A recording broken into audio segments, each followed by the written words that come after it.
Let's talk a little bit about JavaScript objects. What are they? When are they useful? What do they look like?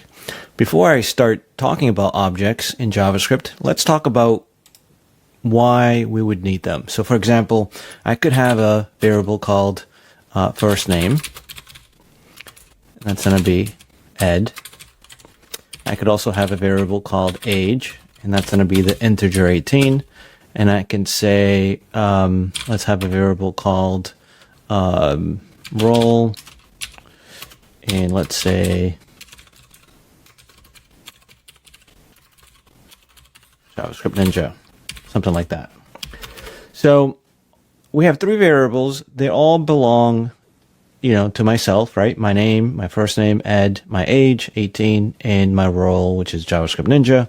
So of course I can print these out, and I'm not going to do that. But actually, why not? I could do that. Why don't we just print them out and say first name. And we'll do this a couple more times. We'll just switch the variable name. We'll say age, and we'll say role. Something like this. One thing I do is I recommend oftentimes is to do a little bit of code, save and run it. So let's go ahead and run this example. And we see that we are printing Ed, 18, in JavaScript Ninja. That's fine, but I guess what I want to get to is why, even though this works, why would it be beneficial to have this as an object? And what is an object? Well, an object is, in JavaScript, is a set of fields, variables like these, and they could have functions, but let's just keep it simple since we're starting with variables. It could be something like this where we have a developer variable, and that could have an object, and an object in JavaScript starts with a left curly brace and it ends with a right curly brace. And what can we do? We can have a key and value pair, and so we can say first name, it's going to equal with a colon. We're going to make it equal to Ed, and we're going to separate these key value pairs with commas. And then we're going to say age, colon, 18. Then we're going to say role, colon, JavaScript Ninja. And that is going to be it for the developer. So what can we do in this case? So what we could do is we can print this kind of the same way that we do here. But what we'll do is we'll do it twice so that we can say that first name, age, and role, but we have to use dot notation, and we'll do the name of the object, dot notation, the attribute of the object. And so here we'll say the same thing, age, but it's going to be the developer object, dot notation, age, which is the property of the developer. And same thing here, which is the developer object, dot notation, the role of the, the attribute, which is role of the developer. So in this case here, why don't we just save it and we run it? We'll print it here as well, and we'll see that we should have two of these. And we have two of these. This is the first one, and this is the second one, right? So exactly the same.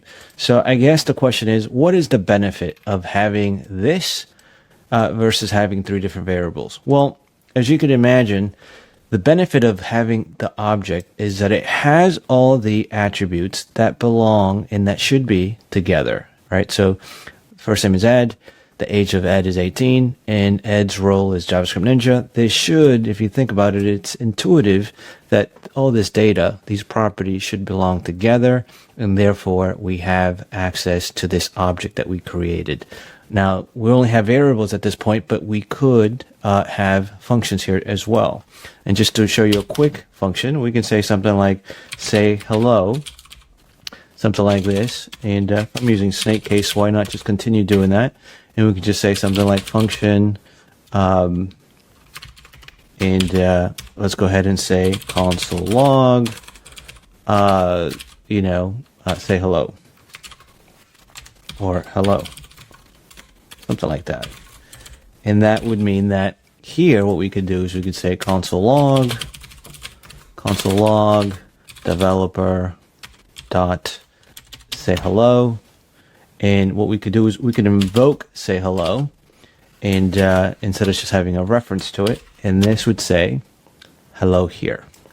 Now it says undefined because I'm not returning anything from this function, but that's not part of this video anyway. But you just imagine that we are printing hello, and that is what happens here. Or we could, matter of fact, why don't we do this so we can get rid of that and we can show every function should return something. It should take in an input and it should return something. So instead of saying developer say hello, we can say, hey, go ahead and print console log or whatever this returns. And so that is going to be that. So let's see if we show this node example, we see that we don't have the null or the undefined anymore.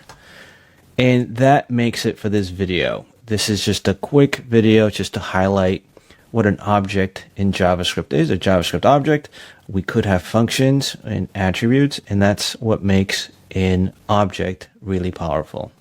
I hope this helps.